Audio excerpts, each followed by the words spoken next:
বরদান এবং অভিশাপ, এই দুই হলো একই মুদ্রার দুটি পিঠ। এই বরদান আমরা অনেক কারণে পেতে পারি। কখনো নিজের পরিশ্রমের কারণে, কখনো নিজের তপস্যার কারণে, কখনো আমাদের পূর্বপুরুষদের কর্ম ও তপস্যার কারণে। কিন্তু এই বরদান কতক্ষণ বরদান থাকবে তা আমরা নিশ্চিত করতে পারি না। তা সুনিশ্চিত করে শুধুমাত্র আমাদের কর্ম। যদি আপনাকে উদাহরণ দিই, আপনি রেশমের কীট দেখেছেন? ও বরদান পেয়েছে যে ও নিজের সুরক্ষার জন্য খোলস বানাতে পারে। এবারও তাতে এত মত্ত হয়ে যায় যে এমন এক আবরণ বানিয়ে ফেলে যাতে সে নিজেই আবদ্ধ হয়ে চাপা পড়ে মরে যায়। এটার তাৎপর্য কি? তাৎপর্য খুবই সরল। গর্ব করা খুবই ভালো, কিন্তু অহংকার করা কখনোই উচিত নয়। যদি অহংকার মনের মধ্যে প্রবেশ করে তাহলে এই বরদান অভিশাপে পরিণত হতে সময় লাগে না। আর যদি কর্মশ্রেষ্ঠ হয় তাহলে অভিশাপ বরদানে পরিণত হয়। তাহলে আসুন শ্রেষ্ঠ কর্ম করুন আর আমার সাথে ভালোবেসে বলুন, রাধা রাধা। শব্দই হলো শূন্য, শব্দই হলো আরম্ভ, শব্দই হলো অন্ত, শব্দই হলো অমর, শব্দই হলো ব্রহ্ম। এই শব্দ হলো অত্যন্ত বিশেষ। কেউ কাঁদলে তাকে হাসিয়ে তোলে, কেউ হাসলে তাকে কাঁদিয়ে দেয়। কারোর মনে উদ্দীপনা জাগিয়ে তুলতে পারে, আবার কারোর মনে কাঁটা হয়ে বিঁধে থাকতে পারে। একটা অত্যন্ত গুরুত্বপূর্ণ কথা যা বোঝা অত্যন্ত আবশ্যক। আপনার মন, আপনার হৃদয় যতই শুদ্ধ হোক না কেন, যতই পবিত্র হোক না কেন, আপনার দৃষ্টিভঙ্গি যতই স্পষ্ট হোক না কেন, যদি আপনার কথা পবিত্র না হয়, যদি আপনার শব্দ শুদ্ধ না হয়, তাহলে তা আপনাকে আপনার কর্মফল ভোগ করতে বাধ্য করবেই। একটা সহজ উদাহরণ দিই। আপনার জীবনে এমন কেউ অবশ্যই থাকবেন যাকে আপনি পছন্দ করেন না, যিনি হয়তো অধর্মী মানুষ, যিনি হয়তো দুর্বুদ্ধি সম্পন্ন মানুষ, কিন্তু তার জন্য অপশব্দ প্রয়োগ করলে তার মধ্যে কোনো পরিবর্তন আসবে না, তার মানসিকতা বদলাবে না। শুধু মনে প্রতিশোধ স্পৃহা জেগে উঠবে, মনে হিংসা জাগবে, আর কিচ্ছু নয়। সেই জন্য নিজের শব্দকে নিয়ন্ত্রণ করুন, নিজের কথা সংযত করুন। শ্রেষ্ঠ থেকে শ্রেষ্ঠতর মানুষকেও সাবধানী হতে হয়, কারণ যদি এই শব্দের প্রয়োগ সঠিক না হয় তাহলে আজীবন মানুষকে নির্বাক হয়ে থাকতে হতে পারে। তাহলে নিজের শব্দ নিয়ন্ত্রিত রাখুন, নিজের কথাকে শুভ করুন, এতে প্রেমবোধ জাগিয়ে তুলুন, আর সেই প্রেমবোধ নিয়েই বলুন, রাধা রাধা। কথায় বলা হয়, জীবনে ভালোবাসাই হলো সুখের মূল। এটা সত্য। এবার প্রশ্ন হলো এটাই যে এই ভালোবাসা কার সাথে করা উচিত। যদি আপনি কিছুক্ষণের জন্য সুখ পেতে চান তাহলে ভালোবাসুন নিজের রুচি মতো। যদি আপনি কিছুদিনের জন্য সুখ পেতে চান, ভালোবাসুন নিজের বন্ধুদের। যদি আপনি কয়েক মাসের জন্য, কয়েক বছর বা অনেক বছরের জন্য সুখী হতে চান, তাহলে ভালোবাসুন নিজের পরিবারকে, মাতা পিতা, নিজের সন্তান, স্বামী স্ত্রী, নিজের আত্মীয়দের। কিন্তু যদি আপনি চিরকালের জন্য সুখী হতে চান তাহলে ভালোবাসতে হবে শুধু নিজের কর্মগুলিকে। কারণ সম্পর্ক যেমনই হোক না কেন কখনো না কখনো ভেঙে যাবেই। এই সংসার হলো এমনই যে যাদের সঙ্গ আমরা পাই তাদের সঙ্গ একদিন ত্যাগ করতে হয়। শুধু কর্মই হলো এমন এক সঙ্গ যা কখনো আপনাকে ত্যাগ করবে না। আপনার মৃত্যুর পরেও এই কর্ম আপনাকে বাঁচিয়ে রাখবে। তাই সবসময় মনে রাখবেন, এই কর্ম ধর্ম মনে করে পালন করা উচিত। জীবনের শেষ মুহূর্ত পর্যন্ত কর্মকে ভালোবাসুন, জীবনের শেষ মুহূর্ত পর্যন্ত সুখে থাকবেন। আর আমি তো সবসময় বলি, শুধু কর্ম করতে থাকো, ফলের চিন্তা করো না। তাহলে আসুন আর আমার সাথে ভালোবেসে বলুন, রাধা রাধা। আপনি কি কখনো একজন মালিকে একটা বাগানের যত্ন নিতে দেখেছেন? যদি কখনো একটা গাছে উই ধরে যায়, মালি তখন শুধু সেই গাছের নয়, সমস্ত বাগানের চিকিৎসা করায়। আপনারা হয়তো বলবেন, এ কেমন মূর্খতা? যখন উই একটা গাছে লেগেছে, সমস্ত বাগানের চিকিৎসা কেন করাতে হবে? এ তো অযথা পরিশ্রম করা। কিন্তু মালি খুব ভালো করে জানে যে উই হয়তো একটা গাছে লেগেছে, কিন্তু তা সমস্ত বাগানকে নাশ করে দিতে পারে। এবার মালির এই শিক্ষা, এই জ্ঞান অন্য অনেক জায়গাতে প্রযোজ্য।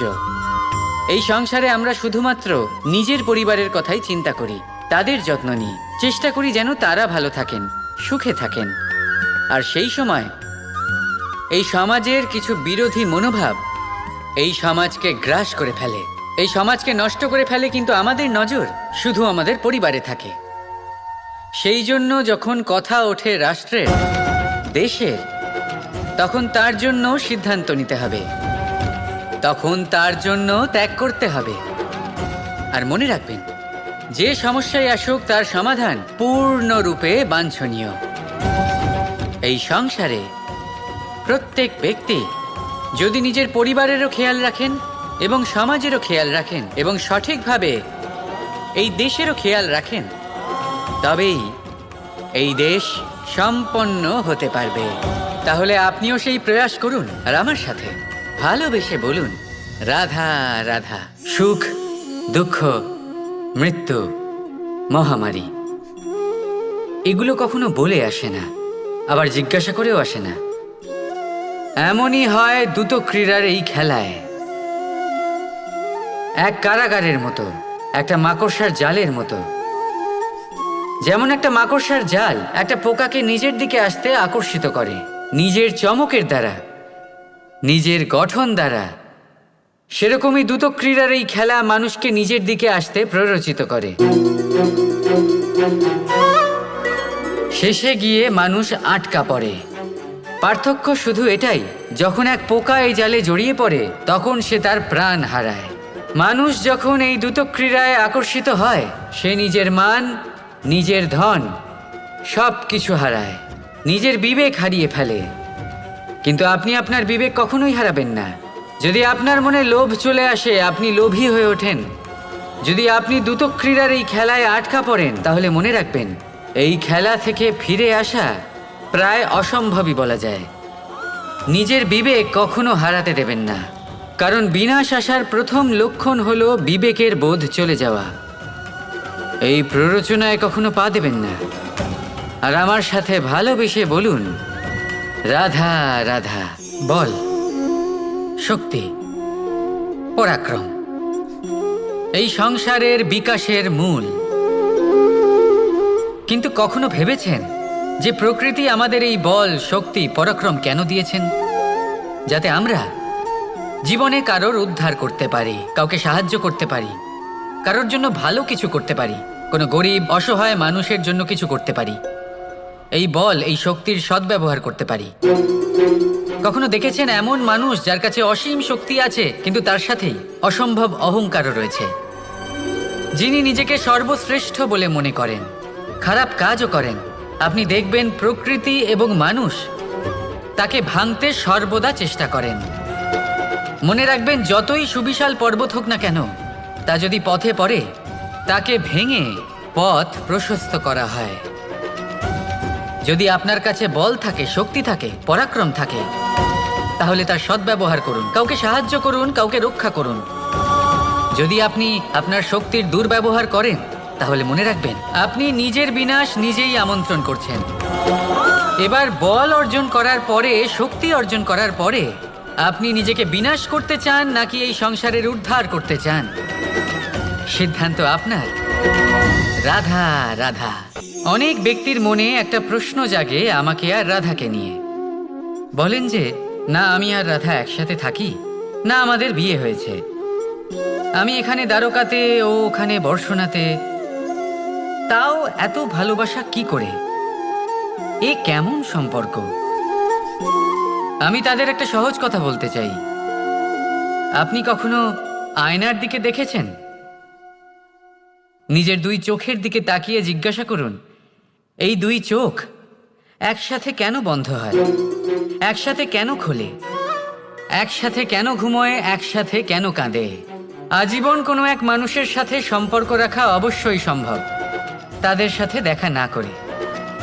আমার আর রাধার ভালোবাসাও কিছুটা এরকমই, আর কিছুটা এরকমই হয় ভালোবাসা দুই নয়নের মতো, যারা কখনোই মিলিত হবে না, কিন্তু চিরকালের জন্য একসাথে জুড়ে থাকবে। এই অনুভূতি নিঃস্বার্থ হয়, আর এই নিঃস্বার্থ ভালোবাসা আপনাকে আনন্দের পথে অগ্রসর করে। জীবনে সবসময় নিঃস্বার্থভাবে ভালোবাসুন, শুধুমাত্র আনন্দই পাবেন। তাহলে আসুন আমার সাথে নিঃস্বার্থভাবে ভালোবেসে বলুন, রাধা রাধা। ভগবান আর ভুল, এই দুই একই অক্ষর দিয়ে শুরু হয়। শুধু তাই নয়, এদের দুজনের রাশিও সমান। এবারে আপনারা বলবেন যে ভগবান, ভুল, এদের মধ্যে কিভাবে মিল থাকতে পারে? অনেক বড় মিল আছে। না শুধু এ এক অক্ষর দিয়ে শুরু হয়, বরং এদের বিজয় মন্ত্রটাও এক। ভগবানকে মানুন, তাকে বিশ্বাস করুন, তাকে স্বীকার করুন।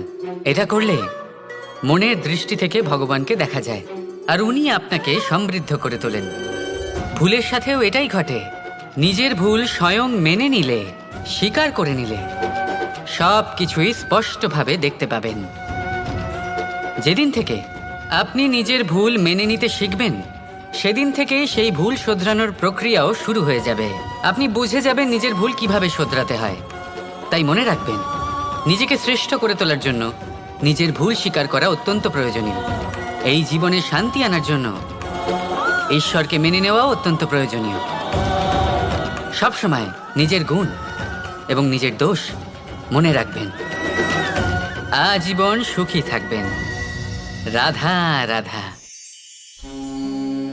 বিজয়, বিজয় লাভের জন্য মানুষ কি না করে থাকে,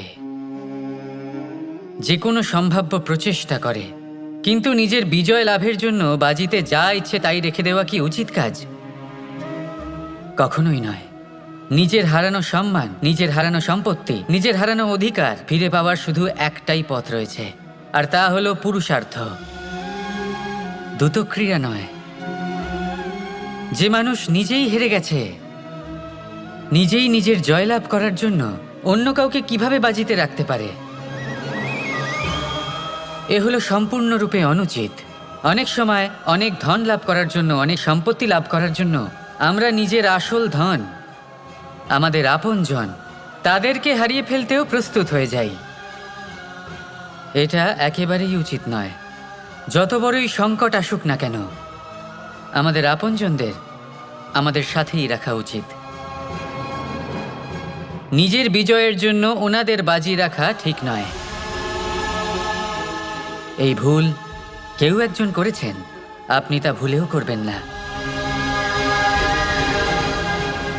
রাধা রাধা। মানুষ আর ধন, এই দুইয়ের মধ্যে সম্পর্ক খুব ঘনিষ্ঠ। ধন হলো সেই শক্তি যার ব্যবহার মানুষ করে থাকে সাংসারিক বস্তু ক্রয় করার জন্য, নিজের জীবন যাপন করার জন্য। আর মানুষ হলো সেই শক্তি যারা ধনকে গুরুত্বপূর্ণ করে তোলেন। এবার একটা কথা বলি, ব্যবহার করা উচিত ধনকে আর ভালোবাসা উচিত মানুষকে। এটা বেশিরভাগ মানুষই বোঝেন না। মানুষ এখানেই সব থেকে বড় ভুল করে বসেন। তারা ভালোবাসেন ধনকে আর ব্যবহার করেন মানুষকে। এ হলো অনুচিত। দেখুন, আপনি একটা সূচের দ্বারা যুদ্ধ করতে পারবেন না, আর কোনো তলোয়ার দ্বারা বস্ত্র সেলাই করতে পারবেন না, তাই না? কোনটা কিসের জন্য হয় সেটা বোঝা অত্যন্ত জরুরি। আপনিও সঠিক দিকে অগ্রসর হন। মানুষকে ভালোবাসুন আর ধনকে ব্যবহার করুন। যদি আপনি মানুষকে ব্যবহার করেন, তাহলে আপনি ভালোবেসে ফেলবেন ধনকে। আর এই ভালোবাসা ধীরে ধীরে পরিণত হবে লোভে, আর ধীরে ধীরে এটা আপনাকে বিনাশ করে দেবে। তাহলে সমস্ত মানুষকে ভালোবাসুন আর এইভাবে ভালোবেসে বলুন, রাধা রাধা। বাজ পাখিকে পক্ষীরাজ বলা হয়। বাজের আয়ু হলো মোটামুটি 70 বছর।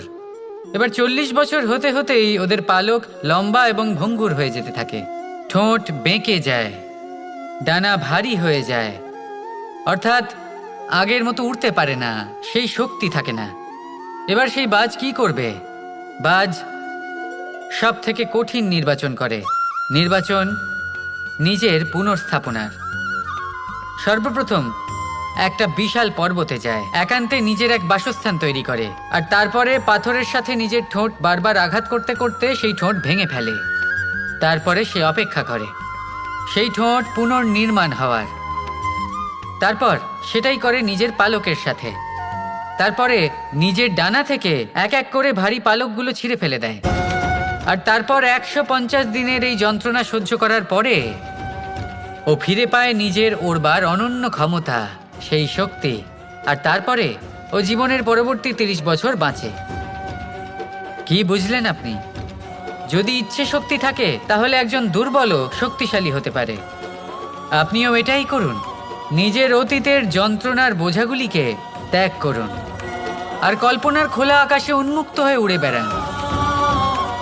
নিজের পুনর্স্থাপনা করুন, তবেই সর্বশ্রেষ্ঠ হতে পারবেন।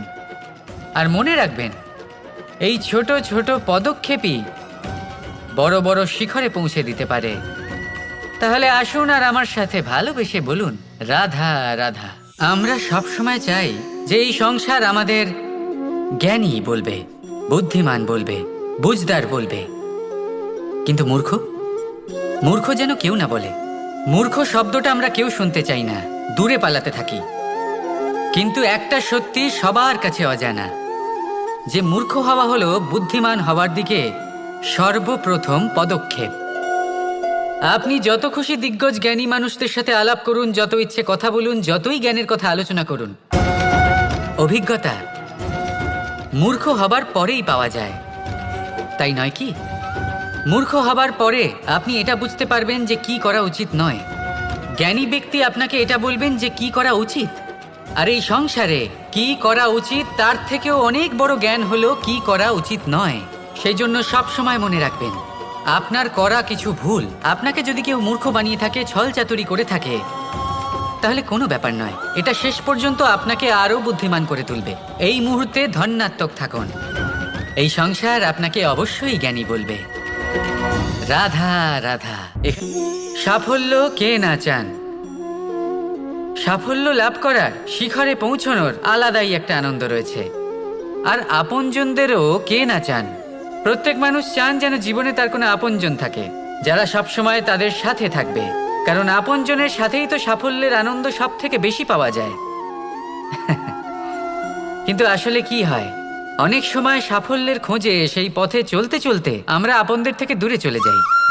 না চাইতেও দূরে চলে যেতে হয়, ওনাদের সাথে সময় কাটাতে পারি না। আর আমরা ভুলে যাই যে সাফল্যের আসল আনন্দ আপনজনদের সাথেই পাওয়া যায়। সফল হওয়ার পরে আপনদের সাথে দেখা হলে তাদের চোখে আমাদের জন্য যে আবেগ থাকে, যে সম্মান, যে প্রেম থাকে, সেটাই হলো আসল পুরস্কার। আমরা সেই কথা ভুলে যাই এবং একা হয়ে পড়ি। বেশিরভাগ সময় এটাই হয়। বেশিরভাগ সময় সফল মানুষগুলি একা হয়ে যান। এবার আপনি কি চান?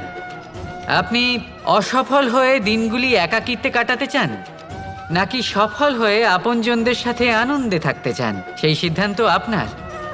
সাফল্যের পেছনে ছুটুন, নিজেকে উজাড় করে দিন, কিন্তু আপনজনদের সঙ্গ ত্যাগ করবেন না।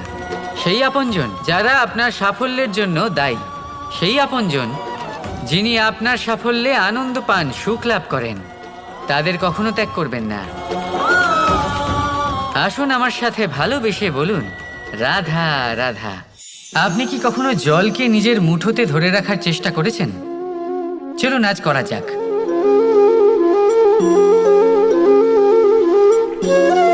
যদি আপনি নিজের মুঠো জোরে বন্ধ করেন, জল ধরে রাখতে পারবেন না। যদি আপনি তাকে এমনি বইতে দেন, তাহলে ও নিজের পথ নিজেই করে নেবে আর আপনার হাতেও থেকে যাবে। আমাদের জীবনও হলো কিছুটা এরকম, জলের মতো। নিজের পথ নিজেই করে নেয় এই জীবন। প্রত্যেক সমস্যার সমাধান নিজেই করে নেয় এই জীবন। তাই জীবনে যখন কোনো পরিস্থিতি আমাদের প্রতিকূল হয়ে থাকে, কিছুই হয়তো আমরা বুঝতে পারছি না, কিছুই যখন বসে থাকে না, তখন আমরা হতাশ হয়ে পড়ি, নিরাশ হয়ে পড়ি। আর এটাই করা উচিত নয়। শান্ত মনে দেখতে হবে যে এই জীবনে আসলে কি ঘটে চলেছে। কষ্ট সবাই ভোগ করেন। কষ্ট পেলে কেউ রেগে যান, রেগে গিয়ে পরাক্রম দেখান। এটাই তো করা উচিত নয়। শান্ত মনে সেটাই করতে হবে যা জীবন আমাদের শেখাতে চাইছে। জীবন আমাদের সব শিখিয়ে দেবে, শুধু মনে রাখবেন কখন প্রয়াস করতে হবে আর কখন আমাদের প্রতীক্ষা করতে হবে, সেটা আগে আপনাকে বুঝতে হবে। তাহলে আসুন আমার সাথে ভালোবেসে বলুন রাধা রাধা।